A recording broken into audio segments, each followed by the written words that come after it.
Hello. So I am going to be doing a Tombstone tutorial. This is the latest Tombstone that I am working on. Constance Welch at 1957 to 1981 suicide. Comment below if you understand where that one is coming from. So let's just take a peek at the design first. I'm doing this one out of some heavy-duty cardboard. So right here you can almost see the corrugation. So it's double-sided corrugation, so it was a little harder for me to cover up than the first one. I've been thinking whether or not I should get some craft school glue so that I can maybe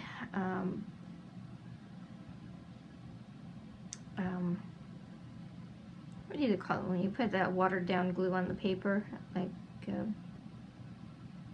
paper mache, that I could paper mache the edges shut. Then I was thinking next time what I'll try to do is draw it so that the boards, because you can see on the underside there's a little tiny bit of cardboard sealing up the bottom.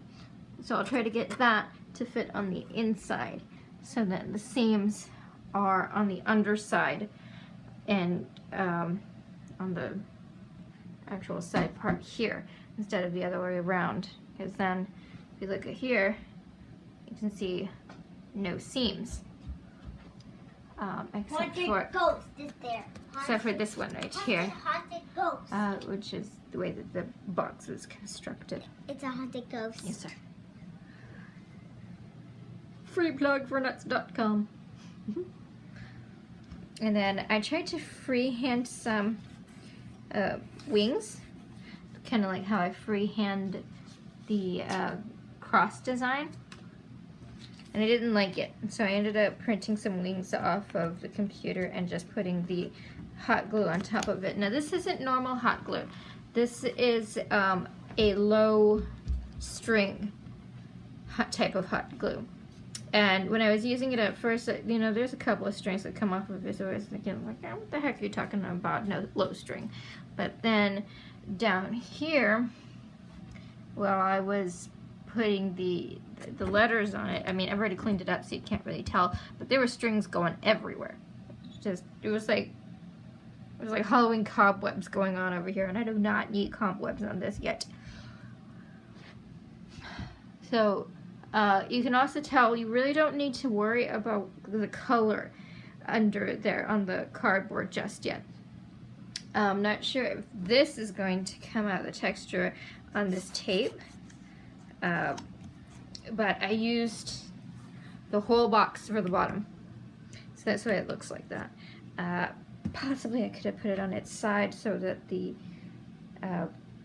seam was towards the back, but then the seam, instead of being on top where it's mostly covered up, it would be in front where the name was.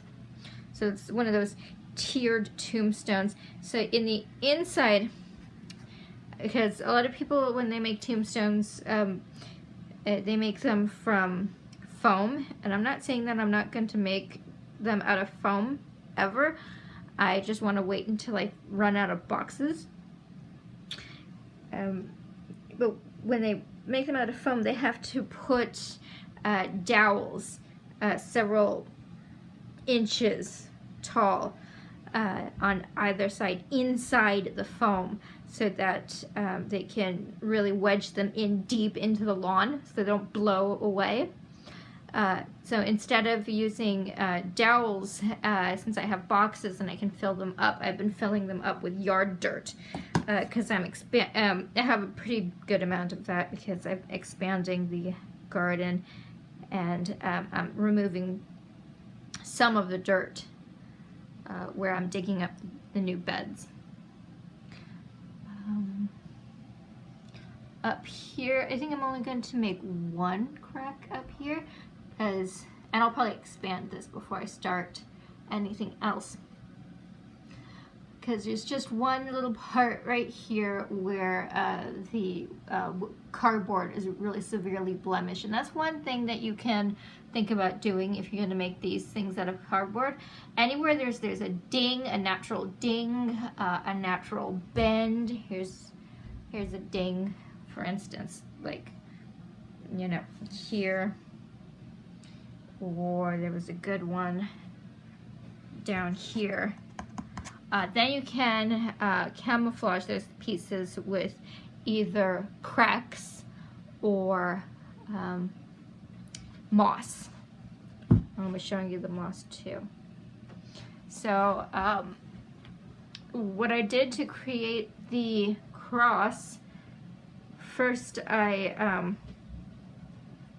drew on the cross throughout the whole large long piece of cardboard. I happen to have a pretty long piece of cardboard, and so I took advantage of it to do a large cross, because you can see on the back there, that is my son's birthday present.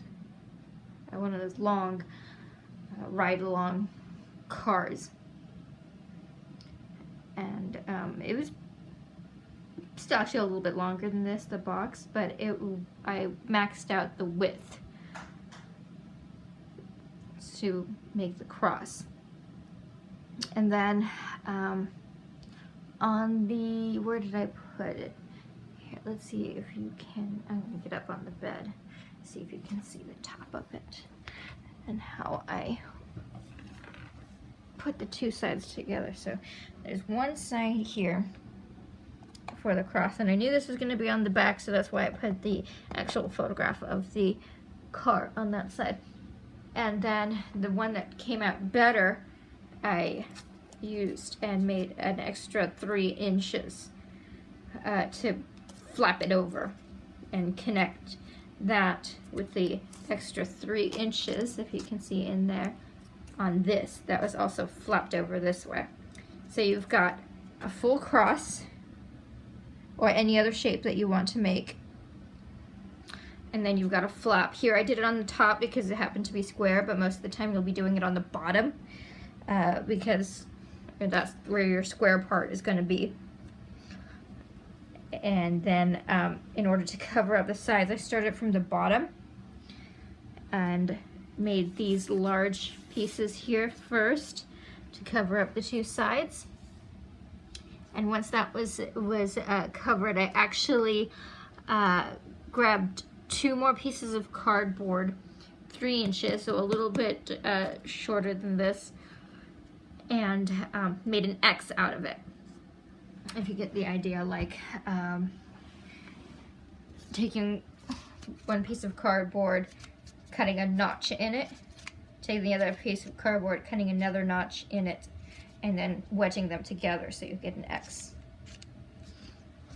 And then I would put that and glued that to the inside of the cardboard so that it can have a good structure. Even though I think probably this one didn't need it quite as much as the other one, I still did that to give it some added structure. I should have done it on this one too. An X standing up, so going from here all the way over here, and here all the way over here. So this is completely hollow. This one doesn't even have way dirt in it. So I was a little concerned about that, how that's going to wear over time.